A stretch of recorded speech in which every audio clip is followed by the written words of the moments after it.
Question में क्या बोल रहा है, फाइंड द करंट इन, किसको बोल रहा है, 10 ओम रेसिस्टर बोल रहा है, ठीक है। इसे बोल रहा find the current in 10 ohm resistor, find the current in 10 ohm resistor. देखो सबसे पहली बात, जब भी करंट फाइंड करने बोला जाएगा और वहां पर तुम्हारा कुछ दिया है तो इसका मतलब हम वहाँ केसीएल या केवीएल लगाएंगे, बट इस क्वेश्चन में हम ना केसीएल ही लगा पाएंगे, केवीएल क्यों नहीं लगा पाएंगे, उसके पीछे का रीजन है कि सर्किट जो है वो क्लोज नहीं है। अगर सर्किट क्लोज होता तो हम यहाँ पर केवीएल लगाते, बट यहाँ पर आपको एक जंक्शन दिख रहा है। जंक्शन का क्या होता है, जंक्शन एक ऐसा पॉइंट होता है जहाँ से करंट जो होता है वो डिवाइड होता है। जो केसीएल लोग बोलता है कि अगर मान लीजिए किसी पॉइंट पर कोई करंट आ रहा है और यहाँ से यहाँ पर जा रहा है, तो यानी यहाँ से जो करंट आ रहा होगा I1 और यहाँ जो करंट जा रहा होगा I2 और यहाँ पर जो करंट जा रहा होगा I3, तो किसी पॉइंट पर अगर हम नेट करंट निकाले यानी I1 plus I2 plus I3 का जो वैल्यू हो जाएगा वो हो जाता है 0 के बराबर। Summation of all current is equal to 0। इसका मतलब ये है कि I1 बराबर जो हो जाएगा वो हो जाएगा I2 प्लस I3। I1 बराबर क्या हो जाएगा, I2 प्लस I3, यानी क्या हो जाएगा sir, incoming current at any point that is I1 is equals to sum of the outgoing current that is I2 plus I3। तो सर आप यहाँ पर लिखें I1 plus I2 plus I3 equals to 0। तो यस मेरे भाई, अगर हम बात करें तो सबका डायरेक्शन जो है वो अपोजिट होगा। यहाँ पर अगर किसी पॉइंट के सेंस में लिया जाए तो I1 जो है वो आ रहा है और दोनों जा रहा है, तो डायरेक्शन अपोजिट होगा, जिसकी वजह से summation of all current is equal to क्या होता है, 0। ठीक है सर, तो इस हिसाब से हम देख सकते हैं कि I इज इक्वल टू क्या होता है, V1 by R1 is equal to V2 by R2 is equal to V3 by R3। और एज वी नो कि पोटेंशियल क्या है, पोटेंशियल इज अ डिफरेंस, यानी ये दो पॉइंट पर निकाला जाएगा।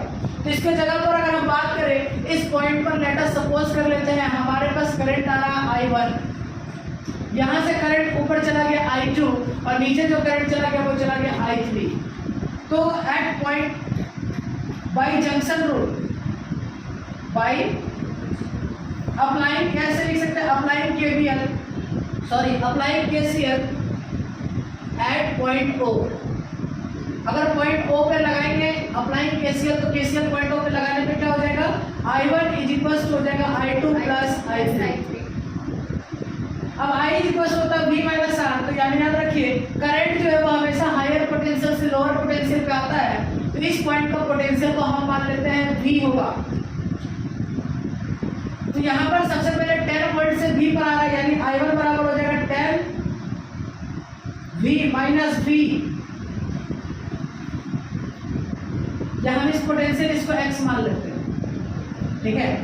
तो यहाँ पर आ जाएगा करंट जो आ जाएगा वो 10 से आ रहा है, 10 माइनस के X, change in potential divided by change in divided by resistor is equals to I2। देखिए इसमें जो करंट I2 जा रहा है यानी इस पॉइंट से लेकर के इस पॉइंट तक, तो हम मान ले रहे हैं कि करंट का डायरेक्शन ये है और करंट उसी डायरेक्शन में फ्लो करता है जिस डायरेक्शन में पोटेंशियल, करंट हमेशा हायर पोटेंशियल से लोअर पोटेंशियल की तरफ जाता है।